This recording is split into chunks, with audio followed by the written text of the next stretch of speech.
What's up, guys, and welcome back to our Waffle series. Now, I'm going to be honest with you. As I prep these lessons each week, man, I get a really strong hunger for some Waffle House, right? I need to start planning like a weekly session where I go to Waffle House with my Bible and my notebooks and to get my brain in the right place to work on this series. Anybody want to jump in with me on that?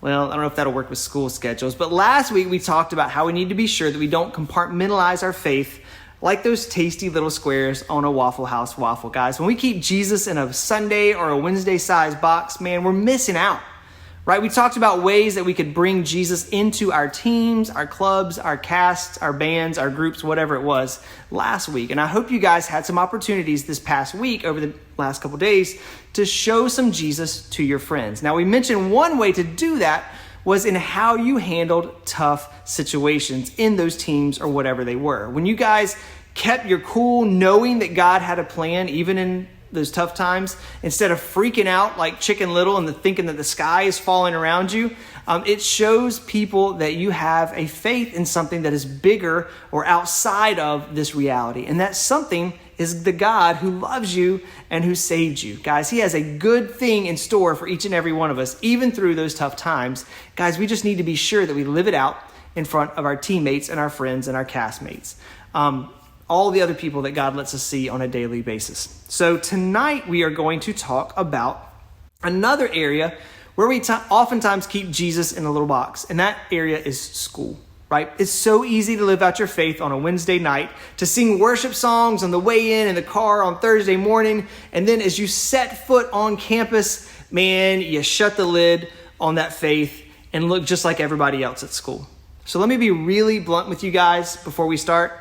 This makes our enemies so happy, right? The fact that we are scared to talk about our God in a place where you spend so much of your time is perhaps the biggest tool of the enemy for students. Now, we think things like technology and porn and addictions and all these other things are what the enemy uses to trip us up. And he does, but to take away your testimony of Jesus because you are scared of what other people will say or think is so damaging.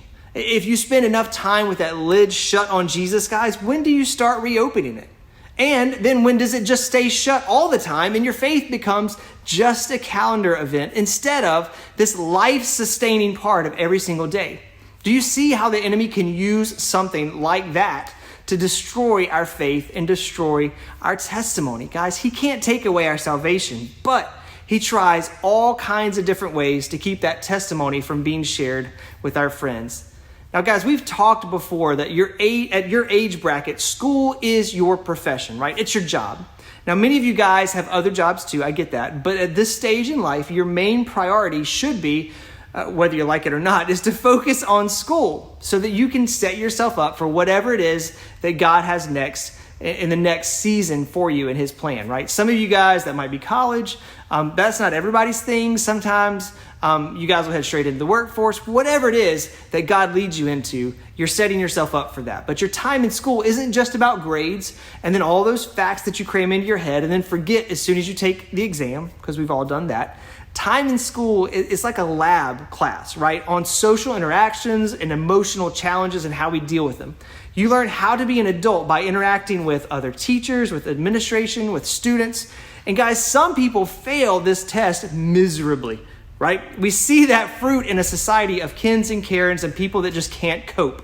But when you understand that all aspects of school life, not just the academics, are important, helps you keep it all in perspective. Guys, there is a cool interaction that we find in the Gospels where a man had to figure out how his job interacted with the call of Jesus in his life. And I want us to look at that tonight and then see how that applies to you and I living out our faith at school and for me work, right? We actually find this story in 3 of the 4 Gospels, but the one that I want us to look at tonight is from the book of Mark, chapter 2, verse 13, where it starts. He went out again beside the sea, and all the crowd was coming to him, and he was teaching them. And as he passed by, he saw Levi, the son of Alphaeus, sitting at the tax booth. And he said to him, "Follow me." And he rose up and followed him. And as he reclined at the table in his house, many tax collectors and sinners were reclining with Jesus and his disciples, for there were many who followed him. And the scribes of the Pharisees, when they saw that he was eating with sinners and tax collectors, they said to his disciples, "Why does he eat with tax collectors and sinners?" And when Jesus heard it, he said to them, "Those who are well have no need of a physician, but those who are sick. I came not to call the righteous, but sinners." Now, you guys, you've probably heard this story before. Maybe you don't recognize it as we just read it because of the name that was used, Levi, right? Instead of what most of us know him as, which is Matthew. The part that we just read is where Jesus called his disciple Matthew. Now, where was Matthew working when Jesus called him? Anybody tell me? Yes, it was at the tax booth, right? Matthew, he was a tax collector, which, guys, was not a great position in Jewish culture. The Jews hated tax collectors for several different reasons. Perhaps the biggest was that they saw tax collectors as sellouts. You know, they betrayed their own people. They had gone to work for this oppressive Roman government.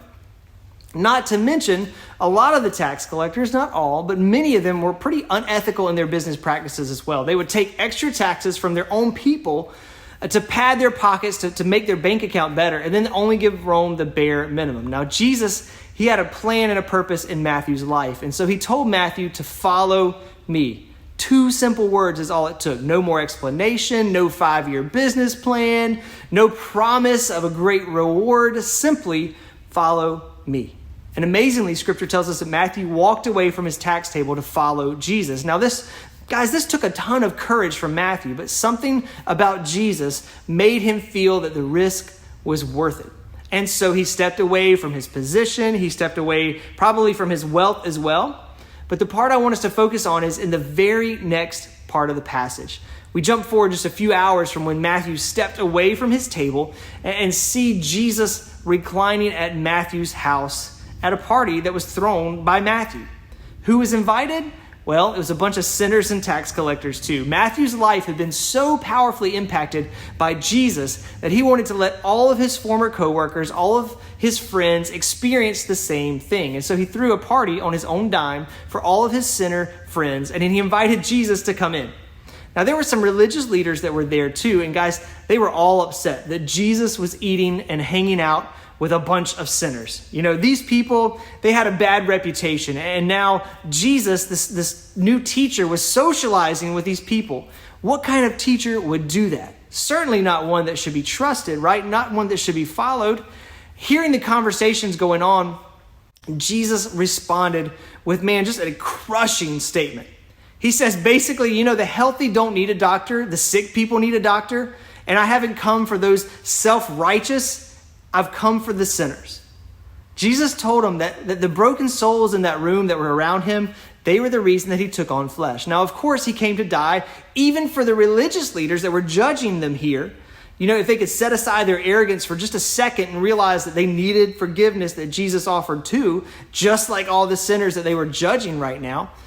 But Matthew realized quickly Jesus was more important than his job. And as soon as he acted on that, guys, he immediately leveraged his work contacts into a party where Jesus was right smack in the middle of those sinners who needed him so much. Guys, school is your job, like we talked about earlier, right? But instead of hiding Jesus when we're at school, we need to find ways to introduce him to our lost friends and even the lost people that drive us nuts at school, right? We all have those. We don't have to like them to want them to find Jesus. Since we can't throw like an after-school party and have Jesus show up in the flesh, we need to figure out ways that we can introduce Jesus into our school circles. One thing we have to be careful of, though, is to not act like the religious leaders in our story that we just read, right? We can't go around pointing out everyone's sinful behaviors and then think that that is bringing Jesus into the school. The lost people in this world, guys, are going to act like lost people. Simple, right? They're going to do sinful things and they're going to enjoy those sinful things. They're going to make fun of you for your convictions and they're going to feel justified in making fun of you. They are blinded to truth by the enemy. And so we should expect lost people to act like lost people.